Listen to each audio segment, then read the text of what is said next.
everyone, and welcome to the New York session of the Ark Mainnet Launch Live broadcast. Now, I'm your host, Michael Stevens, and I'm delighted to be here with you today. Now, we're joined by two distinguished guests to explore the future of Ark.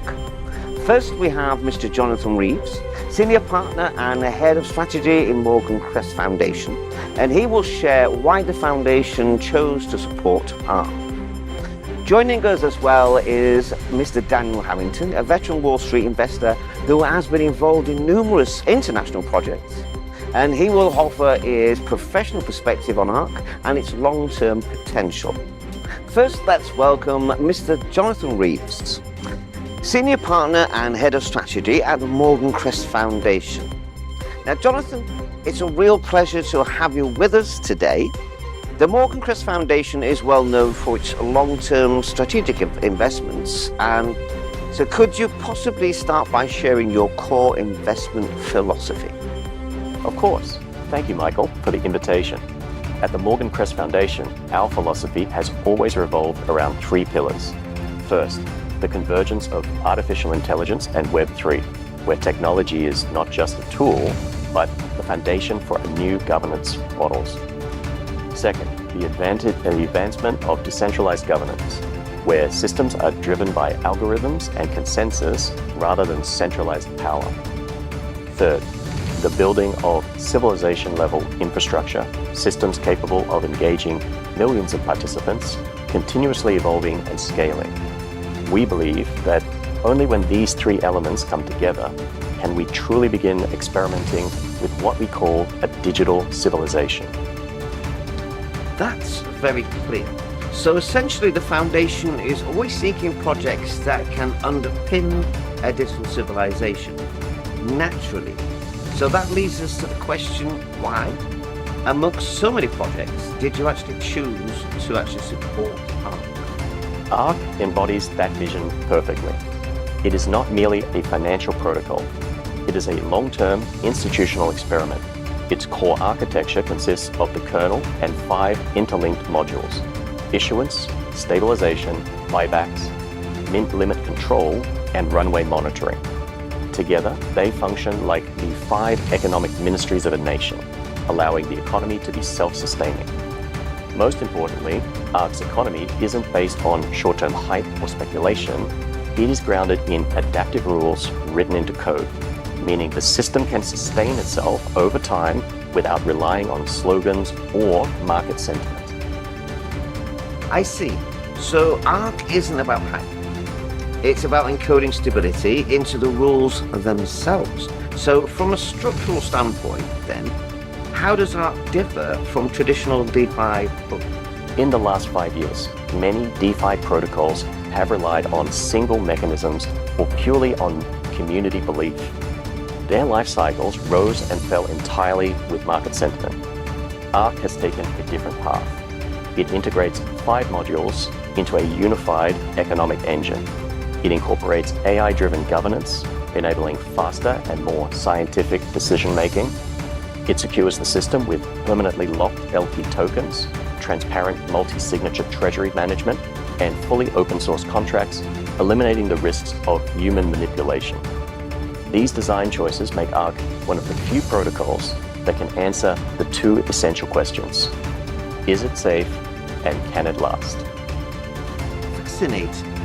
So most projects can be escaped being short-lived or opaque, but Ark is actually tackling those issues head-on with AI and modular design. So looking ahead, what are your expectations for Ark's future? We see 3 major directions for Ark in the next decade. Firstly, evolving from a protocol into an on-chain nation, not just a financial protocol, but a digital polity with its own governance, economy, and citizens. Secondly, forming a federation of AI plus DAO civilizations, extending across multiple blockchains to create an interconnected digital federation. Thirdly, becoming a critical layer of global digital sovereignty infrastructure, much like the internet today, serving as the foundation for other protocols and applications. This is not just a technological breakthrough. It is a redefinition of governance and civilization itself. Well, that's an ambitious vision. Ark has something far greater than a protocol. So finally, let me ask, what role will Morgan Crest Foundation play in this journey? I want to stress this. The Morgan Crest Foundation is not just a financial backer, we are co-builders. We are committed to accompanying Ark through an institutional evolution and treasury governance. Beyond resources, we will provide long-term strategic guidance to help it remain resilient through challenges. And on this journey, we intend to walk alongside developers, communities, and builders worldwide. Thank you, Jonathan, for that thoughtful perspective. And from what we've heard, Ark is not just another DeFi project. It is a civilizational experiment. It has infrastructure, it has governance, and it also has the AI-driven intelligence. And crucially, it has the long-term backing of institutions like the Morgan Crest Foundation. Ladies and gentlemen, we are honored to welcome a very special guest, Mr. Daniel Harrington, a veteran Wall Street investor.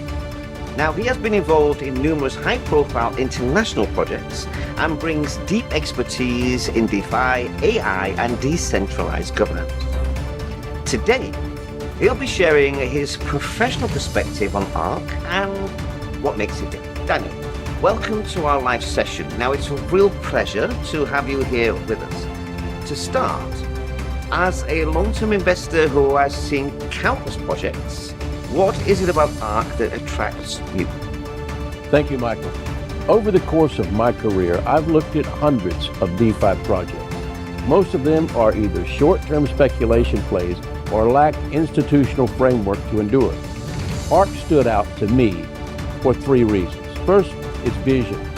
It defines itself not just as a protocol, but as a civilizational experiment. That ambition is far beyond the average project. Design. Its 5 economic modules are embedded in code, ensuring structural self-consistency rather than relying on human discretion. And then third, AI integration. Ark introduces AI consensus layer. This means governance is no longer dependent on slow, human-driven processes. Instead, AI can simulate scenarios, forecast risk, and provide real-time guidance, allowing the protocol to anticipate challenges rather than simply react. For me, Ark isn't just an investment, it's a live experiment testing whether AI plus DeFi can truly form the backbone of a digital society. Very interesting. So in your view, Ark is more than a financial tool. It's an exploration at a level of civilization. So how does that compare with traditional DeFi protocols? Most traditional DeFi protocols rely on a single mechanism or are entirely dependent on community sentiment. They rise during bull markets, but they collapse just as quickly in downturns. Ark is different. It integrates 5 modules: EM, RBS, YRF, MCL, and RCM into a single, coherent economic engine. What really sets it apart is the AI governance. AI tracks market premiums and participant behavior. It simulates the impact of policy changes and issues risk alerts before crisis emerges. It transforms Ark from being into reactive to being proactive, adaptive. This AI modular economic architecture is something traditional DeFi protocols simply don't have. Exactly. Now, most protocols are reactive and short-lived. So that brings us to another critical point, which is security and resilience.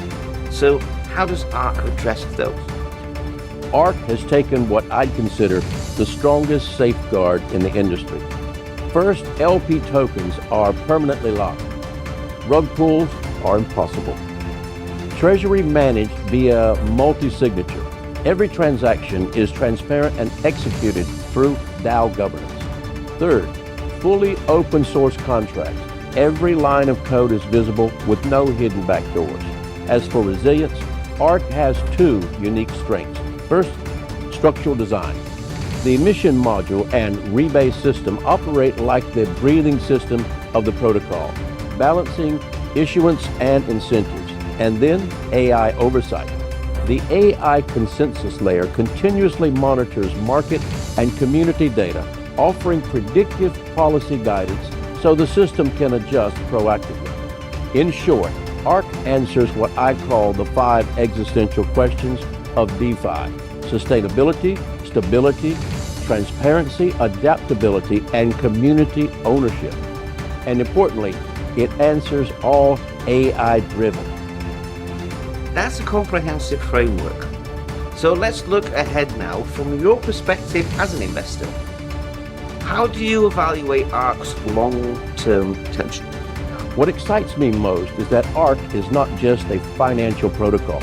It is a blueprint for a digital civilization. It has a treasury, governance, insurance mechanisms, deflationary controls, and even a civic economy. Combined with AI models, these systems allow Ark to evolve beyond the influence of any single team and become truly self-adaptive infrastructure. I see Ark representing the next stage in Web3's evolution, from protocols, economics, civilization, with AI acting as the neutral executor and forecaster, ensuring the system doesn't stagnate but continuously evolves. That's why I believe Ark's long-term potential is extraordinary. It has a chance to become the foundational layer of future digital societies, just as the internet is indispensable in our world today. Thank you, Daniel, for those powerful insights. Now, from your perspective, we can see clearly that Ark is not just another DeFi project. It is indeed a bold civilizational experiment, using AI and modular economic designs to answer the 5 existential questions of DeFi while pushing the boundaries of what a decentralized system can achieve. So Ark's launching is more than a technical milestone. It marks the beginning of a new era. All right, everyone, now let's hand it back to the main live broadcast. Thank you all.